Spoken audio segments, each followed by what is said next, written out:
There are moments in television that rise out of nowhere, moments no script anticipates, no producer plans, and no audience ever forgets. Moments that slip quietly into the flow of a live show, then explode like a spark hitting dry tinder. Moments that start as harmless entertainment and end as legendary pieces of American pop culture. On that unforgettable night, beneath the hot, unwavering glow of the Tonight Show studio lights, the air was light, easy, playful. It was supposed to be a simple demonstration, a little stage gag to make the audience smile. Nothing risky, nothing complicated, just the kind of fun you expect when Johnny Carson is steering the ship. But then Ed Ames raised an axe, and with one smooth throw, one single motion, he created a moment so absurd, so perfectly mistimed, that the entire nation would talk about it for decades. The axe flew, and it landed in the one spot no one in America could have predicted. The studio buzzed with the warm, familiar laughter of a Tonight Show crowd, that soft hum of people ready to be entertained. Johnny Carson, with his trademark blend of calm wit and understated mischief, stood beside Ed Ames, the tall, broad-shouldered actor known for his roles in classic westerns. In front of them stood a wooden target shaped like a man, simple, harmless, nothing more than a prop for a quick laugh.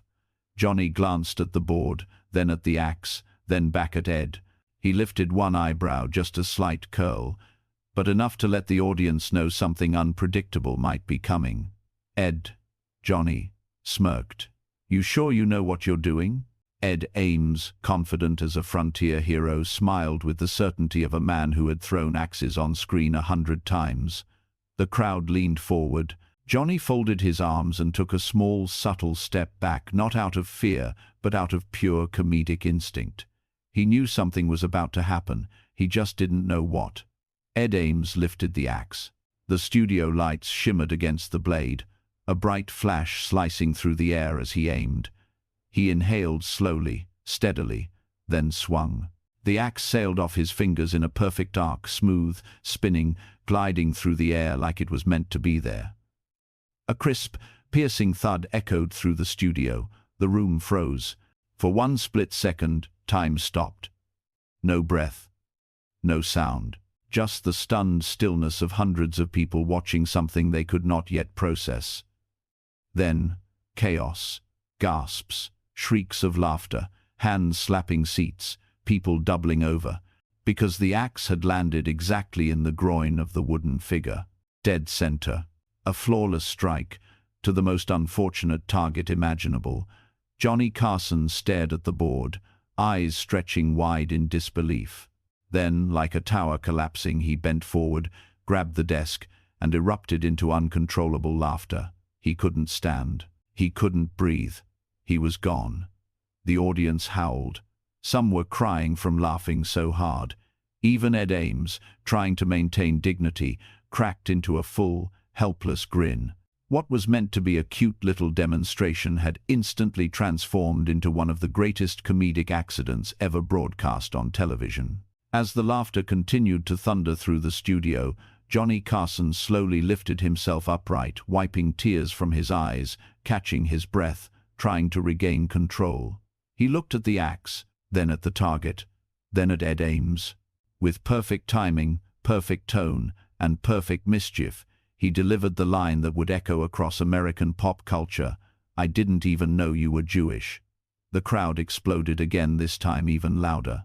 The laughter rolled like a wave, shaking the room. Cameras had to pause, operators had to steady themselves, and Johnny himself almost collapsed a second time. This was pure, unfiltered television magic, unscripted, unrepeatable, unforgettable.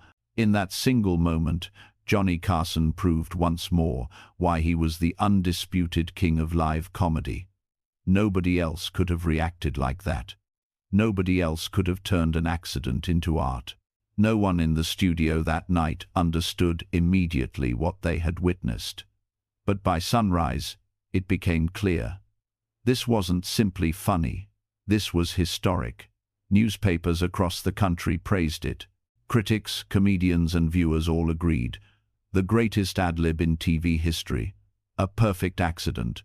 A flawless reaction. and a host who understood better than anyone how to transform chaos into charm, how to turn a mistake into a masterpiece. Johnny Carson didn't plan the moment, but he mastered it. That was his brilliance. That was his legacy. Life is full of unexpected throws. Sometimes they land exactly where we hope. Sometimes they land somewhere very, very different. Sometimes things go wrong in the most spectacular, hilarious way possible. And that night, Johnny Carson reminded us of something simple and profound. It's never the accident that becomes legendary. It's the reaction, a misplaced throw, a perfect joke, and a moment that still glows in the memory of American television, bright, ridiculous, and utterly unforgettable.